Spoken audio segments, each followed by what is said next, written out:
안녕하세요. 저는 천안에서 수학을 가르치고 있는 곰선생이라고 합니다. 자, 어제부로 수능 D-40이 깨졌습니다. 이제 39일이 남아있는데요.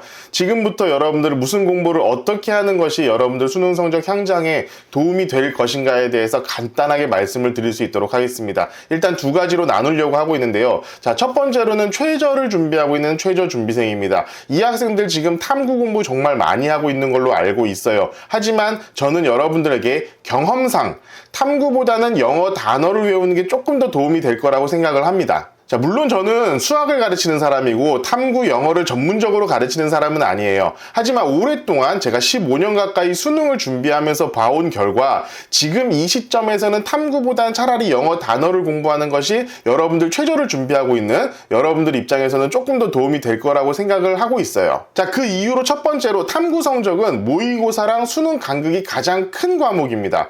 일단 국영수 같은 경우에는 모의 수능 간극이 거의 없어요. 거의 비슷하게 나오는 경향이 있는데 이놈의 탐구 과목들은 항상 보면은 모의고사랑 수능의 간극이 너무 크다라는 단점이 있었습니다. 그래서 여러분들 모의고사 조금 더 하면은 우리가 점수 오를 거다, 성적 오를 거다, 등급 오를 거다라고 생각을 하는데 그게 생각보다 수능까지 연결되지 않는 경우가 너무 많았습니다. 그 첫 번째 이유로요. 탐구는 일단 첫 번째 재수생을 이기기가 너무나 힘듭니다.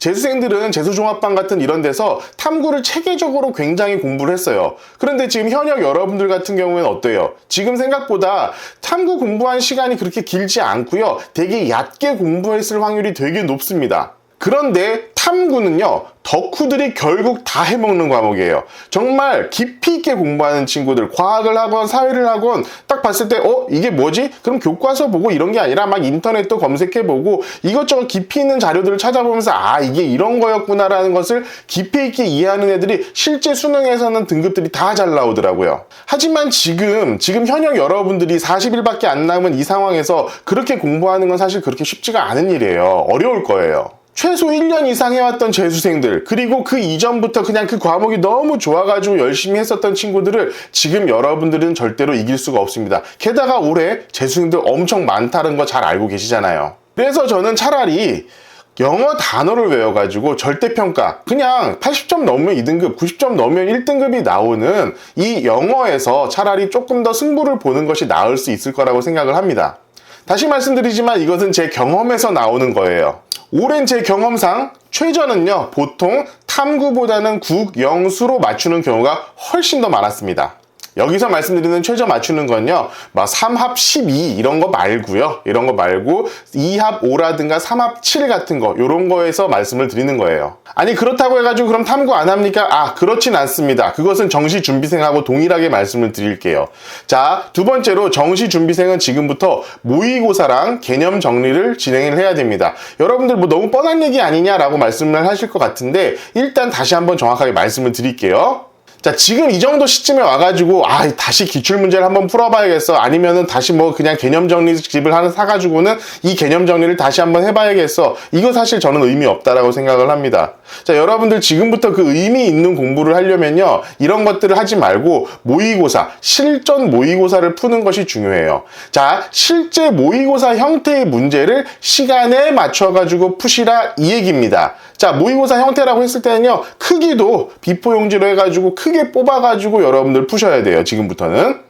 이런 모의고사 풀이를 통해서요, 여러분들 제일 먼저 해야 될 건 시간 관리입니다. 여러분들 모의고사는요, 쉬운 문제도 있고 어려운 문제도 있잖아요. 그럼 그 쉬운 문제를 내가 어느 정도 시간 동안에 풀고 있구나, 어느 정도 시간이 되면 내가 어려운 문제로 들어갈 수 있구나 라는 것을 스스로 여러분들이 파악을 하실 수 있으셔야 됩니다. 그리고 그 시간 관리가 실제 시험에서도 여러분들이 유지가 될 수 있도록 계속 연습을 하셔야 돼요.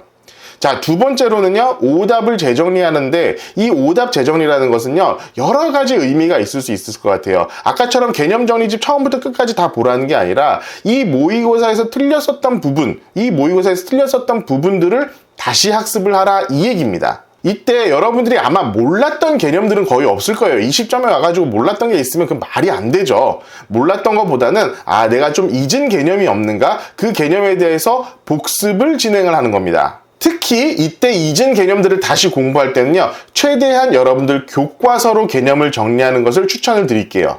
일단 기본적으로 여러분들 다 교과서에서 출제를 하게끔 되어 있잖아요. 그러니까 개념 같은 것들이 교과서에서 어떤 식으로 표현이 되어 있는가, 그걸 다시 한번 쭉 풀어서 읽어보는 시간을 가지는 게 좋을 것 같습니다. 그러면서 다시 노트 정리를 하고 공부를 복습하는 거죠. 자, 이렇게 공부를 하는 거는 지금 앞서서 말씀드렸던 최저 준비생도 동일합니다. 최저 준비생들도요, 탐구 막 깊이 있게 혼자서 그냥 그 과목 하나 딱 잡고 공부를 하는 것보다는 모의고사 전체적으로 풀고 거기서 몰랐었던 개념들을 다시 한번 정리하는 걸로, 그리고 조금 더 시간은 영어 단어를 외워가지고 절대평가인 영어 등급을 올리는 것으로 여러분들이 좀 공부를 해 나갔으면 좋을 것 같아요. 자, 다시 말씀드리지만 저는 수학을 전문적으로 가르치는 사람이고 영어나 탐구를 전문적으로 가르치는 교사는 아닙니다. 따라서 이 내용은 제가 오랫동안 입시와 수능을 겪어본 여러 학생들을 본 결과이라는 것을 일단 먼저 말씀을 드리고요. 이 결과라는 것은 어떤 학생들에 따라서 다 달라질 수 있어요. 만약에 영어 계속 1등급 나오는 친구들이라면은 자, 탐구 공부 열심히 해야죠. 보통 평균적으로 이렇다라는 것을 말씀드렸다는 것을 다시 한번 말씀을 드리고요. 자, 25학년도 수능 보시는 모든 분들 끝까지 힘내셔서 여러분들 유종의 미를 꼭 거두시길 바랍니다. 여러분 감사합니다.